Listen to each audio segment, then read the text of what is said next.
Baik, bismillahirrahmanirrahim. Assalamualaikum warahmatullahi wabarakatuh. Kembali lagi di channel YouTube saya, Syed Mufaddal. Dan pada video kali ini saya akan melanjutkan pembahasan kita pada video sebelumnya, yakni tentang sedekah. Oke, langsung saja. Jadi bagaimana caranya memajukan ekonomi umat muslim di Indonesia atau bahkan seluruh rakyat Indonesia menggunakan sedekah?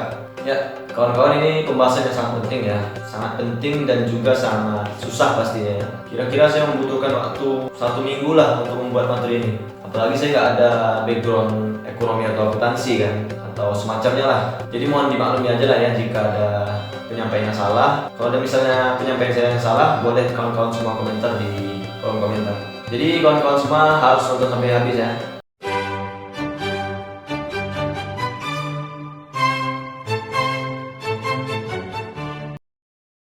Oke, jadi bagaimana caranya memajukan ekonomi umat Islam atau bahkan seluruh rakyat Indonesia dengan menggunakan sedekah?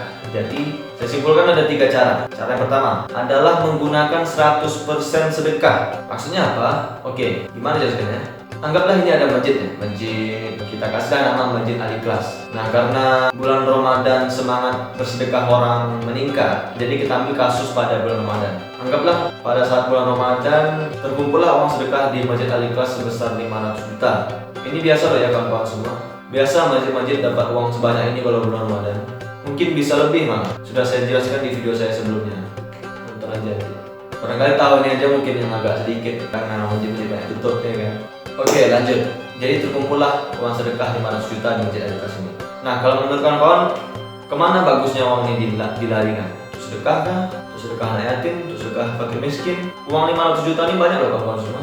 Bisa untuk sedekah anak yatim, orang-orang membutuhkan, pembangunan masjid.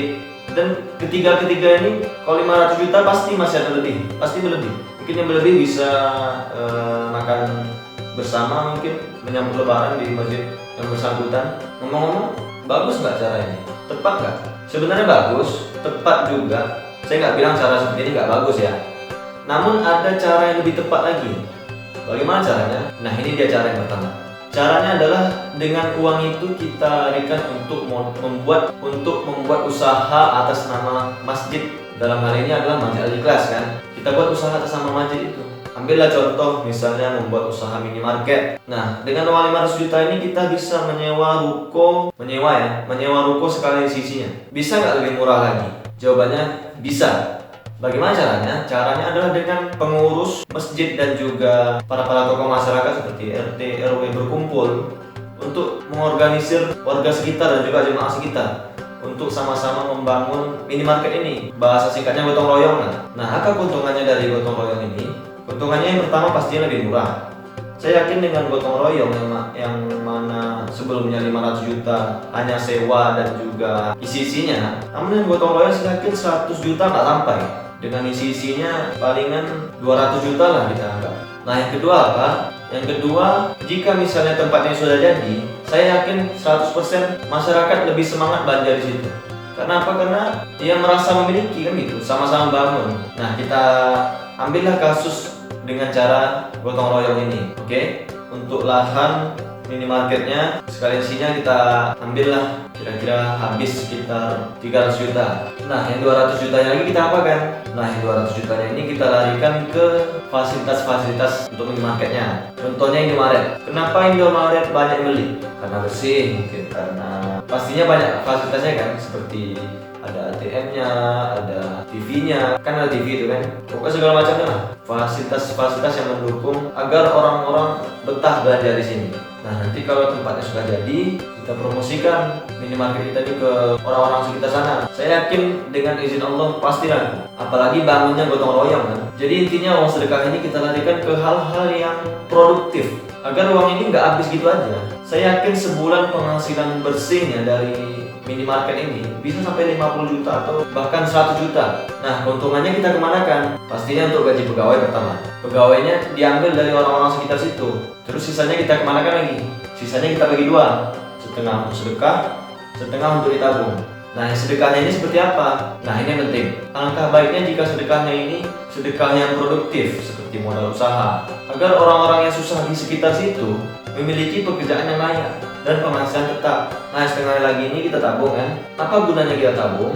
Agar misalnya jika tabungannya ini sudah banyak, kita bisa membuat usaha-usaha lain gitu atas nama masjid ini. Entah itu rumah makan, bengkel motor, laundry, servis komputer, atau bisa membuka cabang minimarket yang baru, atau kita bisa membuat produk-produk sendiri seperti sabun cuci piring, sabun mandi, minuman-minuman, ciki-ciki, makan-makanan. Pekerjaannya juga kita ambil dari orang-orang sekitar situ. Nanti bisa kita pasarkan di tempat kita sendiri, di minimarket kita sendiri. Syukur-syukur produk buatan kita terkenal kan, bisa kita pasarkan ke tempat-tempat lain. Nah, andai kata kita sudah memiliki banyak usaha nih, anggaplah kita sudah memiliki 5 usaha. Nah, keuntungan dari kelima-lima usaha ini tetap kita bagi dua seperti tadi. Untuk sedekah, untuk ditabung. Sedekahnya pun tetap sedekah produktif.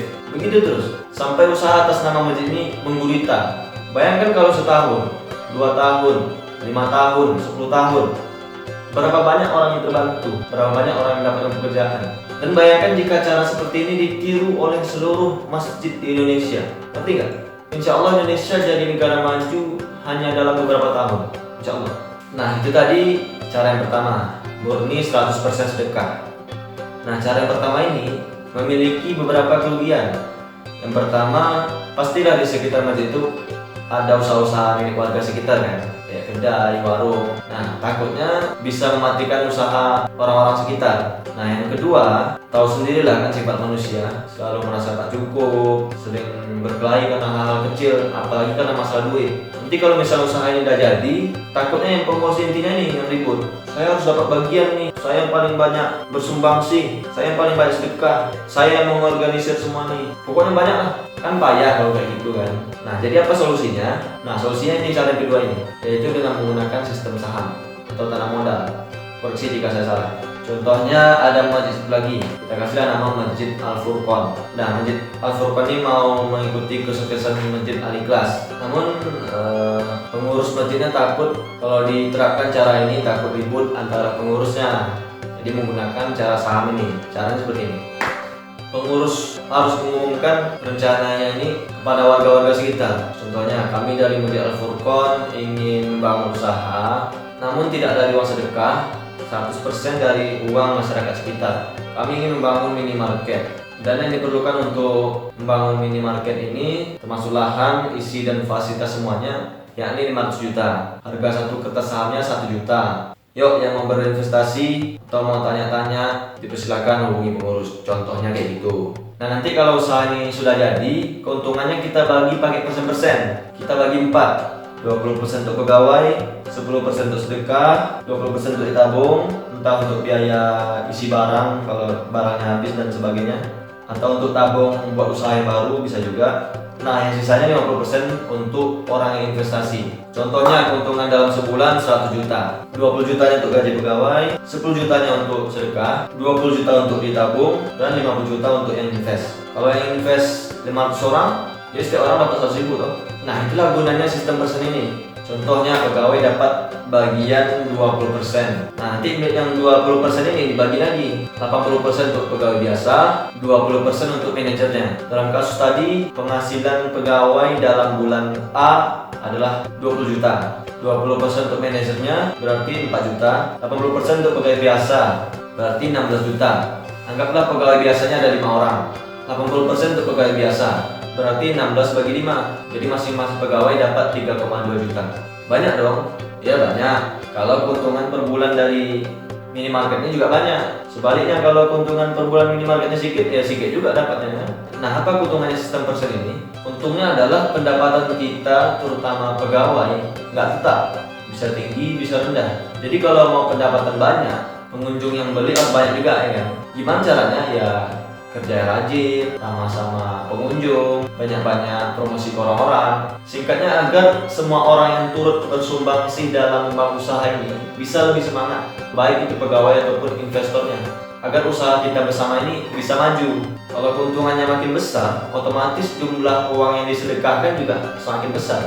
Nah, berikutnya ini yang menarik nih. Dari keuntungan kita tadi kan 10%-nya untuk sedekah. 10% ini kan bisa dibilang sedikit kan. Nah, jadi bagaimana cara memperbanyak uang sedekah ini? Caranya itu dengan memberikan sedekah produktif ya. Lagi-lagi produktif. Contohnya di sekitar masjid ini ada orang membutuhkan lah. Kita kasihlah contohnya namanya Pak Ahmad. Nah, Pak Ahmad ini orang susah. Namun Pak Ahmad ini pandai buat nasi goreng. Nah, jadi dari uang sedekah ini kita modalkan beliau untuk membuat usaha nasi goreng. Kita modalkan dari awal sampai usahanya jadi. Paling kira-kira habis 5 juta lah. Nah, jika usaha ini sudah jadi, keuntungan dari usaha Pak Ahmad ini 20%-nya untuk kita yang modali tadi.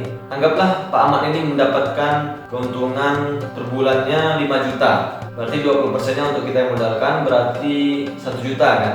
Nah, selebihnya yang 4 juta untuk Pak Ahmad tadi. Nah, uang 1 juta dari keuntungan Pak Ahmad tadi kita apakan? Kan tadi dari keuntungan usaha Elite Masjid ini kita bagi 4, 20% untuk pegawai, 10% untuk sedekah, 20% untuk ditabung, dan 50% untuk invest. Nah, yang 1 juta tadi kita masukkan kembali di bagian sedekah. Sampai sini paham ya? Begitu terus sampai usaha kita ini menggulita. Kayak cara pertama tadi. Kalau cara ini berjalan lancar, sudah berapa banyak orang yang terbantu, sudah berapa banyak orang yang mendapatkan usaha, sudah berapa banyak orang yang mendapatkan modal gratis tanpa perlu mengembalikan modal, ya enggak? Iya. Nah, yang berikutnya adalah cara ketiga. Cara ketiga ini sebenarnya nggak jauh beda dari cara pertama. Ini dengan 100% sedekah. Bedanya adalah cara pertama ini kan usahanya berpusat di masjid. Nah, cara ketiga ini kita harus membentuk suatu lembaga yang mana lembaga ini memang mengelola uang sedekah seluruh Indonesia.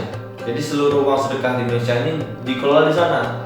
Anggaplah total uang sedekah bulan Ramadan tahun ini adalah seluruh Indonesia ya, 10 triliun. Banyak loh itu 10 triliun itu. 10 triliun itu setara dengan uang 1 miliar. Uang 1 miliarnya. Uang 1 miliar itu kan banyak. Nah, uang 1 miliar yang tadi dikali 10.000, itulah 10 triliun. Oke, jadi kembali ke topik lagi. Jadi terkumpullah uang sedekah 10 triliun satu Indonesia nih selama bulan Ramadan ya. Ini anggap aja nggak ada corona ya. Nah, dari uang itu buatlah berbagai macam usaha, yang mana manajemennya lebih kurang sama dengan manajemen cara pertama tadi. Namun bedanya ini cakupannya lebih luas kan gitu, satu Indonesia. Kalau cara pertama tadi kan cuma sekitaran masjid aja. Apa keuntungannya cara ketiga ini? Keuntungannya adalah manfaatnya itu bisa dirasakan merata seluruh warga Indonesia. Kalau cara pertama tadi kan cuma orang sekitar situ aja yang merasa manfaatnya kan.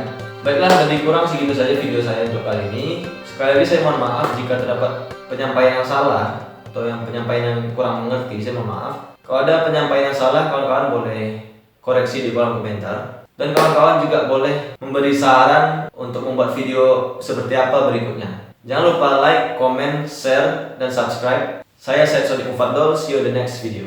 Assalamualaikum warahmatullahi wabarakatuh.